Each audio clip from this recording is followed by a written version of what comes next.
Planet యూరనస్ ఎందుకు analyse చేయాల్సి వచ్చింది? And angular distance between the planets అంత పెద్ద అఫ్లిక్షన్? అంటే ఇప్పుడు మనం లుకింగ్ ఎట్ ద సిమ్టమ్స్, ఒకటి రీజన్ యూరనస్ను తీసుకోవటానికి. యూరనస్ అనేది స్పాస్మోడిక్ ఆస్తమా సూచిస్తుంది మెడికల్ అస్ట్రాలజీ ప్రకారం. దీన్ని ఇప్పుడు అంటే ఎవరైతే ప్రోన్ అవుతున్నారో ఈ కరోనా వైరస్కి, వాళ్ళని ఎవరిని మనం చూసినా వాళ్ళకు ఆస్తమా ఒకటి, రెండవది హై టెంపరేచర్ ఫీవర్. ఈ హై టెంపరేచర్ ఫీవర్ అనేది ఏరిస్ సైన్లో ఉన్న ప్లానెట్ ఇవ్వగలుగుతుంది. కాబట్టి ఏరిస్ సైన్లో యురేనస్ ఉంది, స్పాస్మోడిక్ ఆస్తమా ఇచ్చేది కూడా యురేనస్. ప్లస్ యురేనస్ అనేది సడన్ డెత్స్ని ఇస్తుంది. ఓకే, ఇంకా as far as angular distances concern, angular distances అనేది అది మనం సొంతంగా మనం మాట్లాడేది కాదు. ప్రొఫెసర్ కృష్ణమూర్తి గారు, KP founder, KP inventor Krishnamurti గారు, వారే ఎన్నో సందర్భాలలో అఫ్లిక్షన్స్ చూసేటప్పుడు యాంగులర్ డిస్టెన్సెస్ ఈ ఆస్పెక్ట్స్ చాలా important. Even in my practice 1993, 92, 93 నుండి చూస్తున్నా. These are very very important. మా గురువు గారు రాఘవ్ సార్, మా father in law, he also used to look at all these things, consider the things.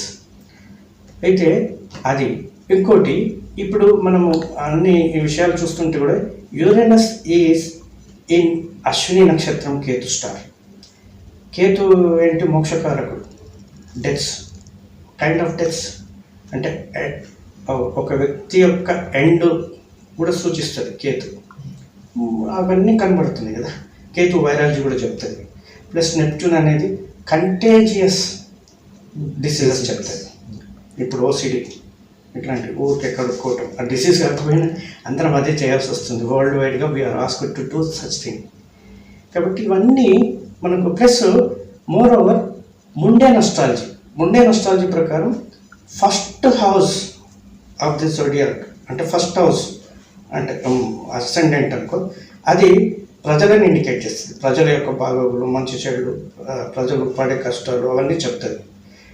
10th house for example, 10th house of the mundane horoscope king, ఆ ruler గురించి చెప్తారు. Ruler ఇప్పుడు ఉంటాడా, లేకపోతే ఎవరైనా మార్పులు చేర్పులు చెప్తారు, రూలర్ విజయము, ఎక్సెట్రా ఎక్సెట్రా. ఇట్లాంటి రూలర్ యొక్క నేచర్, ఆయన గుణగణాలు ఎట్లుంటాయి, ఇట్లాంటివన్నీ కూడా చెప్పుకోవచ్చు.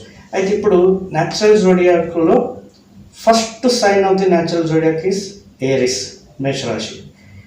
ఇట్లా మనం వేరియస్ థింగ్స్ కన్సిడర్ చేసినప్పుడు ఆ ఏరిస్లో ఉన్న ప్లానెట్ యురేనస్.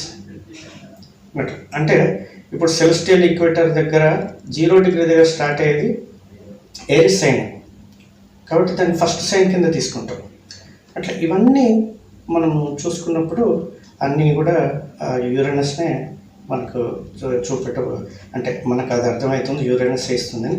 ఇచ్చేది యురేనస్, సోర్స్ యురేనస్, కానీ ఆ యురేనస్కి ఆర్డర్ ఇచ్చేది కేతు అండ్ నెప్ట్యూన్. ఎందుకంటే Uranus is in the constellation of Ketu, Ashwini నక్షత్రం. ఇప్పుడు గురుగారు చెప్పేది ఏంటంటే, a planet in a sign is modified as the sign lord.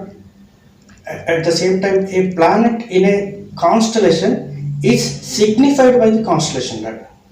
ఇక్కడ కాన్స్టలేషన్ లార్డ్ కేతు సిగ్నిఫై చేస్తుంది. ఏమేమి సిగ్నిఫై చేస్తుందో ఆ విషయాన్ని he has to oblige, he has to give. కాబట్టి దేర్ఫోర్ మనకు యురేనస్ అని అనిపించినా కానీ ఇక్కడ more dangerous planets are Ketu and Neptune. అయితే వీటన్నిటితో మనమైతే 10th May 2020 ఆన్వర్డ్స్ ఇది అంటే యురేనస్ కేతు నక్షత్రమైన అశ్విని నుంచి వెళ్ళిపోతుంది. కాబట్టి అప్పటి నుండి చాలా దాదాపు అప్పటి వరకు ఇట్లనే ఉండొచ్చు, అప్పటి నుండి దాదాపు తగ్గిపోతుంది. తగ్గిపోయి మళ్ళీ నెప్ట్యూన్ అఫ్లిక్షన్స్ కూడా అవి కూడా పోవాలి కదా, అయిపోయేది 10th June. ఇప్పుడు మనం చూసినాం కదా, ఆ 10th June ఆన్వర్డ్స్ అయితే ఆల్మోస్ట్ ఈ COVID-19 కరోనా వైరస్ మొత్తం వానిష్ అయిపోతుంది అనే మన ప్రెడిక్షన్. ఒకవేళ అంటే యాజ్ ఫార్ as శాస్త్రం ఇస్ కన్సర్న్, శాస్త్రం ఇస్ షూర్ షాట్. ఒకవేళ అంటే అస్ట్రాలజర్ అంటే శాస్త్రం ప్రకారంగా అన్నీ పక్కాగా చెప్పవచ్చు. ఫెయిల్ అయితే అస్ట్రాలజర్ ఫెయిల్యూర్, అది శాస్త్రం ఎప్పుడు ఫెయిల్ కాదు.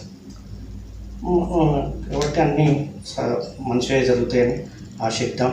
సర్వే జన సుఖినో భవంతు. శ్రీరామ జయం.